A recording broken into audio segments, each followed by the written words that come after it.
This is the 2026 Honda Prelude, and in today's Vehicle Visionary video, I am going to not only unwrap this car, because guess what? It's my new Prelude. So you're going to see a lot of it here on the Vehicle Visionary YouTube channel, but we're going to tell you about it and answer the question, is it worth every penny? I've had to do this a few times over the years, but I never have actually done this on my own vehicle, where I unwrapped everything. So we're going to get this car nice and unwrapped, get all of the plastic off of here. This isn't too hard to do.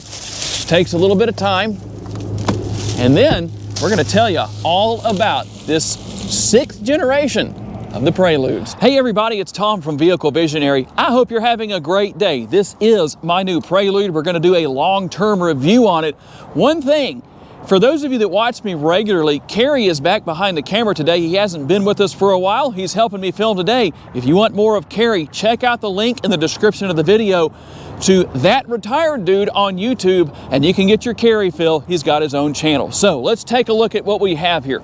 A very racy look overall with this Prelude. I really like what Honda has done overall. Now, one thing that's interesting here is that you're going to have several chassis components from the Civic Type R. So I'm going to tell you what those are as Kerry gives you a good walk around here on the vehicle. So here's what we're going to have. We're going to go over these details real quick.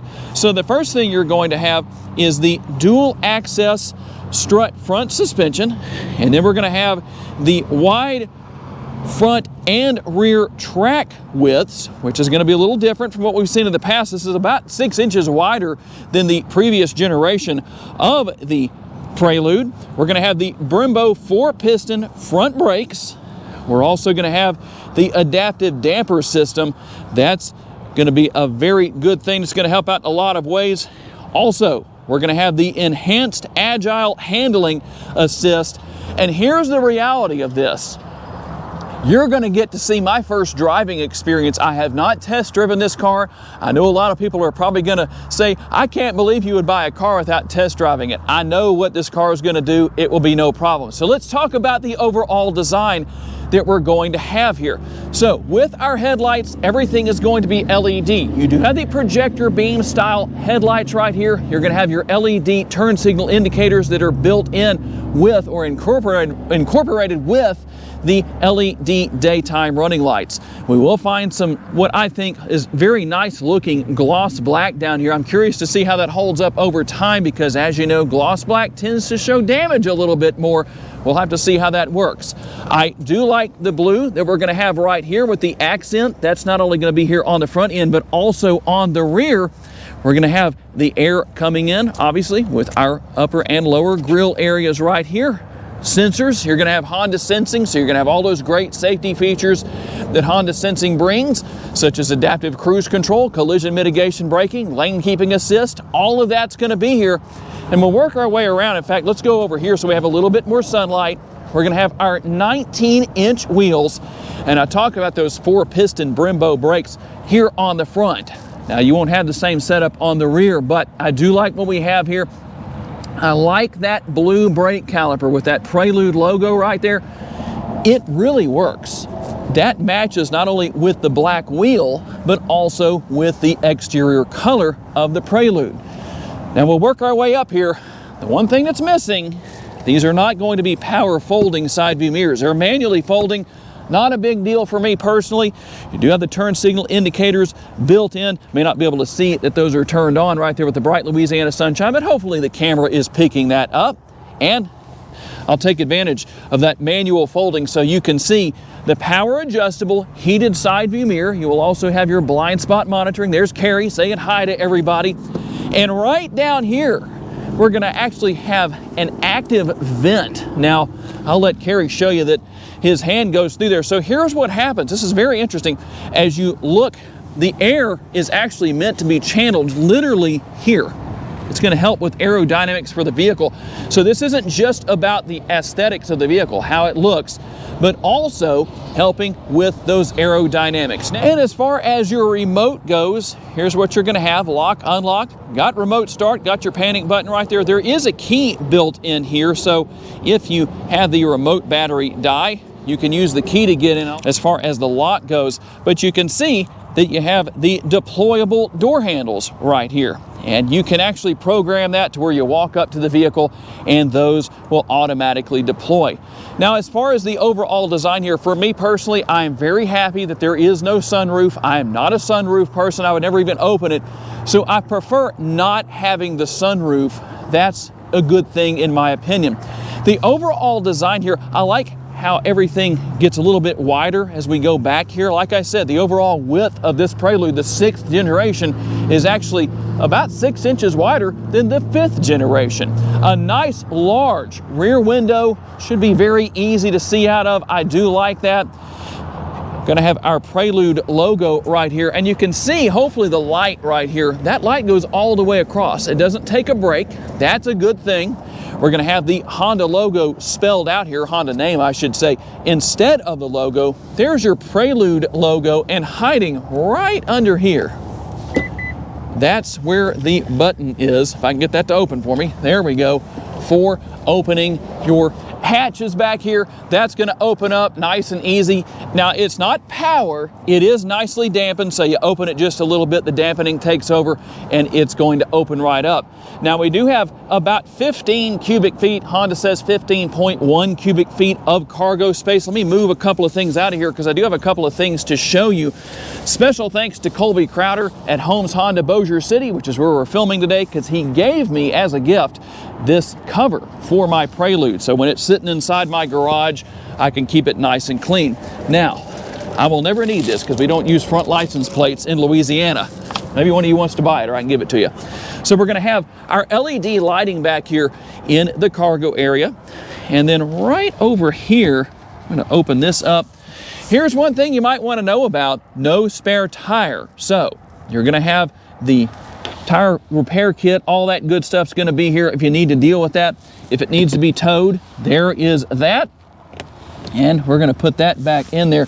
You do have a little bit of space in here just to show you what's going on. A little bit of space underneath where you potentially could buy a spare tire if you wanted to and fit it in there. But that is ultimately what we have. Now, you might be wondering about getting down the road as far as the powertrain goes. Let's pop the hood and talk a little bit more about what you have. Motivation to get this Prelude down the road comes from a hybrid powertrain. We're going to have a combination of a 2-liter naturally aspirated direct injection 4-cylinder and dual electric motors, 200 horsepower and 232 pound-feet of a torque, and it will be mated to a direct drive transmission. Now, I'll let Carrie show you around in there just a little bit. How about your MPGs? 46 city, 41 highway, 44 combined, and 2.3 gallons of gas for every 100 miles driven. On a full tank of gas, you get about 435 miles on the highway. You're going to get 488 miles in the city and 466 miles combined. Now, we're going to work our way back here to talk about the gas tank. Now, this is very interesting because this is an enormous gas door. You almost wonder if it would be an EV, but it's not. But you don't have capless fuel fill. You have a gas cap, and when you fill up, it's a 10.6 gallon gas tank. And let's talk a little bit about what's missing back here on the rear. You'll notice you have no exhaust outlets exposed back here, no exhaust pipes. That's one thing I think is missing here. Although it has a nice clean look, I like the gloss black back here. It works well, but we need either one on each side or maybe a little bit in the middle right there. Tell me what your thoughts are down in the comments section. Now, I have to say, I really like this interior color. The combination with the white and the black together works really well. I like the design of the seats. Now, one thing that is different is that the design of the seat here is a little bit different than the driver's seat, so that as the driver, when I'm out driving spiritedly, I can stay in place a little bit better. So there's a little bit of a difference where that is concerned. Now, you'll have the Prelude logo right here in the headrest. That's going to be on both headrests. And something else that's very interesting is that it's stitched in right here with that kind of a raised effect on the dash area. And you'll notice that we have the blue stitching that's going to be throughout the interior in quite a few different areas. We're going to have a couple of different colors of stitching, as you can see. I really like what Honda has done. Now, One thing you don't have here, I'm probably just going to lay the seat backs flat all the time, is because there's not a lot of space back there. I'm going to let Carrie move the seat forward for you here real quick, the seat back, so that you can see this. There is not much space back here at all. In fact, I climbed back in the back of a Prelude a few weeks ago at the other Honda dealership. My head was right against the roof line right here. I was squeezed in like a sardine. But here's what we're going to do. We're going to change positions here and let Carrie hop inside. I'm going to tell you more about what's here. And here's what's going to happen with the driver's display when you get in and you start things up. You're going to have some animation right there, as you can see. Now I'm going to turn everything back off and show you what happens where that's concerned. Now what's funny is you can see we're supposed to check the back seat. There's not going to be anybody in the back seat. That's a fact. There is no way. So I locked it. Now I'm going to unlock it, and you can see a little bit more of the animation that comes up. Not much going on there, but that's what happens with the driver's display. It's part of what you're paying for, so I'm going to show it to you. And for those of you that made it to this point in the video, good on you. You get the sticker price. For those who ask what it is in the comments section, unless there's a laughing emoji and they're just being sarcastic, don't tell them that the sticker price is $43,850. Let's see what else you get for that price. Now we're going to start here with the upper console. Not a whole lot to talk about up here in this area. You do have a sunglass holder, which is nice. Don't need a conversation mirror, so that's not here. But you can see you've got your SOS right there and a few other little things going on. Got your lights if you need to turn the lights on, and there you go. Now I'm going to grab the camera real quick so I can show you what's going on here on the driver's side, because Carrie's arm isn't quite that long. Now, here you go. Adjusting your side view mirrors, and then we've got our lock and unlock. You can lock the windows if you don't want Carrie rolling the window down over there on the passenger side, and then turn traction control on and off right there. I can adjust the tilt and telescopically adjustable steering wheel right here. And speaking of the steering wheel, here's everything for our adaptive cruise control right here. We do have some gloss black trim, but I think that will work just fine. And then you have everything for managing the radio here, all that good stuff, voice commands, that's going to be here. Now, we're going to have our shifter paddles right here. I like that they're nice and large. Let's see if I can give you a good view of that. See how big that is? You can see it down there. It really is nice and big. And there is the driver's display. And I like the fact that we have obviously our gas gauge right here. I do like the design of the driver's display. When you turn the headlights on, you will see that they are on. I'm just going to leave that on auto personally, but when they're on, you can see they're on. You can also see the turn signal indicator that comes on back there. For those of you that have been to turn signal school, when you turn or put your foot on the brake lights come on. So some cool little interactions right there as far as that goes. And you can go through and make changes and get different details on either side of the driver's display. We can do that on the right side and the left side. As you can see right here, you can see that you have Apple CarPlay and Android Auto. And if you want to take advantage of that, you can. Over here is where we're going to run the windshield wipers, and we're good to go on that. Now, we're going to move over here to the center screen, and I'm going to tell you a little bit about that. It is a 9-inch touchscreen, and something that I am really happy about is that unlike the 2026 Honda CR-V hybrids, you still have the power flow meter right here. So that is a good thing in my opinion. But just to show you a little bit of what's going on here, it is going to have wireless Apple CarPlay. You have Google Assistant, Google Maps, all of that's going to be here. A very simplistic system to use. And we do have a couple of pages here. We can go in here to vehicle settings. Depending on what you need to do right there, you can come in and make different changes in a multitude of areas. Door setup's a little bit different as far as the look goes with that graphic, but you can see that you can set a few things up. You can actually set the door handle to pop out automatically when you walk up to the vehicle. So depending on what you want to do with that, you can switch that on or off, just to show you right here. It's super easy to figure out. That's something I really like about Honda, is the technology is not different, or difficult, I should say, to learn and use. We're going to go back out of here. You can go to your general settings if you need to. There's going to be some of the remaining features that you might not find on the vehicle settings. One thing I do wish was different here. I'm going to go into reverse with our push button shifter, and we have the rear view camera, the multi-view rear view camera. I'm glad that it's here. It works well. You have 3 different views, but I think it might be time for an update to that. Maybe some additional cameras on some of these vehicles, because you know Honda is offering that on some of the other models. The SUVs are going to have that kind of thing. Let's bring that over to some of the smaller vehicles, the sedans, the coupe right here with this one. Whatever the case is, I think that will work. Now we're going to work our way down here to our dual zone climate control. All of these controls are here. This is actually illuminated around each dial. You won't be able to see that right now. I promise we will do a nighttime test drive sometime in the future. But you've got everything here. The one thing that is missing, I wish was available here, ventilated seats. They are heated right now in Northwest Louisiana. That's a good thing, but here in a few months, it will not be. I like my ventilated seats, but it's just one of those things. 12-volt power outlet, something that my daily driver GMC 2500 does not have, so I'm glad to have that here. We have our 12-volt power outlets, or USB power outlets right here, I should say. The one 12-volt, just one, but the dual USB ports right there. And then you have your wireless charging pad. I like that. That's going to work really well. Now, let's come back here. You're going to have your power parking brake. You're going to have brake hold mode if you want to use that. The push button shifter that is sometimes dreaded by a lot of people. Over the next few months, I'm curious to see if I like it or if I don't. What exactly is that? Now, here's what happens when you turn that on. That is going to mimic an 8-speed automatic transmission with rev matching downshifts. So what's going to happen, whether you use the shifter paddles or not, when you go into a turn, if you're getting off the pedal, it may downshift a little bit or mimic that. Just kind of gives it that more personalized driving experience, a little bit more hands-on, maybe give that more normal feel compared to the transmission that's here. So we've got that. You can turn that on by simply pushing the button right there if you want to, or turn it back off. Now, how about our drive modes? They do come up on the center screen, so I'm going to go through those real fast. So here's what we're going to have. GT, that is Grand Touring.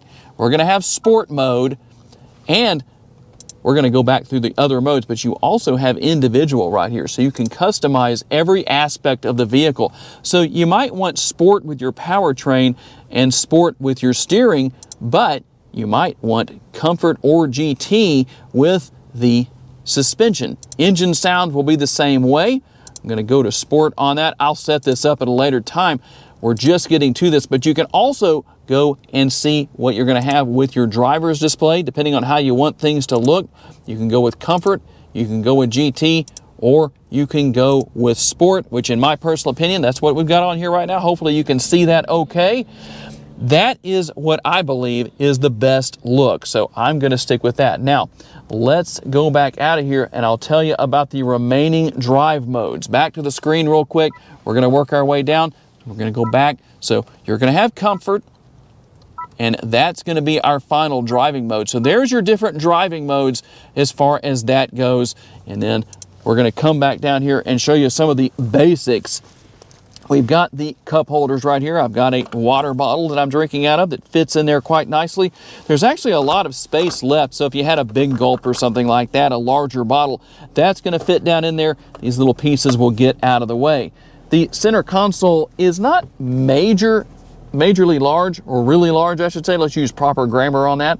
But it is rather deep. Actually, quite a bit of space in there as far as that goes. One more thing before we go on the test drive. I'm going to let you hear the Bose premium audio system. There's actually 8 speakers throughout the interior here. Here's a sampling for you.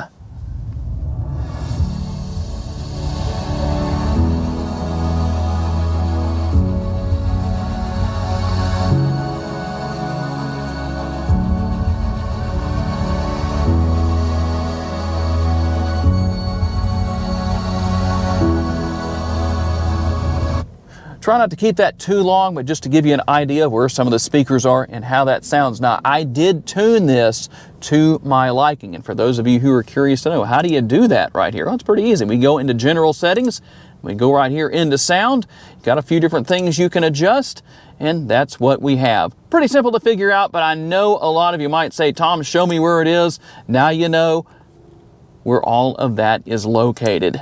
All right, here we go on our very first test drive with the Prelude, and I can already tell it is going to handle great. Now I have to be kind of careful here because we've got a 600-mile break-in period.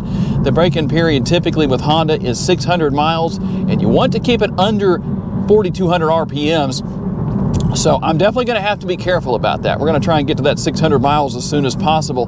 But just cruising down the road here, it definitely feels nice and tight. The suspension seems to be working very well. The steering is tight. I like that. It's nice and responsive.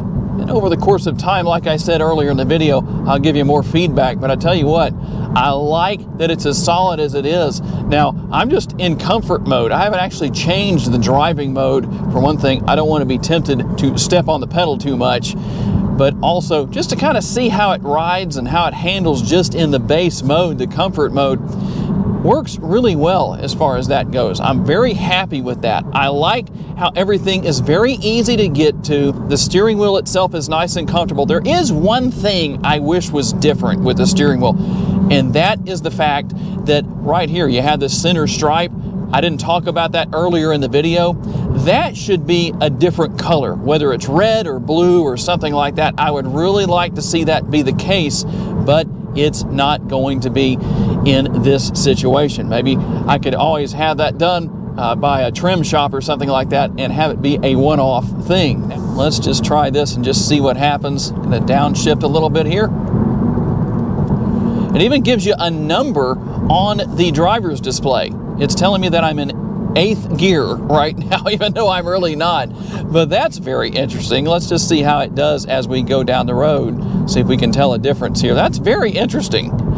When you're driving faster to higher RPM, I'm sure it's a little bit more obvious, but this is my first voyage, maiden voyage here in the Prelude, but it is working really well. I'm very impressed. I can't wait to get this car broken in and see what it's like to put it through its paces. I will say this, I like the adjustability that's built into the driver's seat, but the driver and passenger seats are both manually adjustable. That's one thing that is very interesting here. I know that's not necessarily unusual. The Civic Type R is the same way, but I have to say, you would think that that would not be the case here with this Prelude, but it is. Not the end of the world. I'm going to be the only one driving this car for the most part, so shouldn't be too big of a deal. But overall, for my first test drive, I have to say, this is going to be a very fun car to drive and a very fun long-term review. And there it is, the 2026 Honda Prelude. Is it worth every penny? I sure think it is. That's why I bought one. Over the next few months with the long-term review, I'll give you more details as I drive it and put more miles on it. I would like to say a special thanks to my friends at Holmes Honda for giving us the opportunity to come in and film today. I appreciate my friend Colby, who works here in the sales department. That's who I bought this through. He did a great job. I really appreciate the car cover and all that good stuff. I'd also like to say a special thanks to all of you for being kind enough to give me the opportunity to give you a vision for your next vehicle. If you enjoyed this video, please hit the like button. That's very helpful to me. Make sure to subscribe and share this video on your timelines on social media so other people can see it. And if you would like to learn about additional vehicles you may wish to consider purchasing, check out one of the videos that's on the screen right now, and we'll see you there.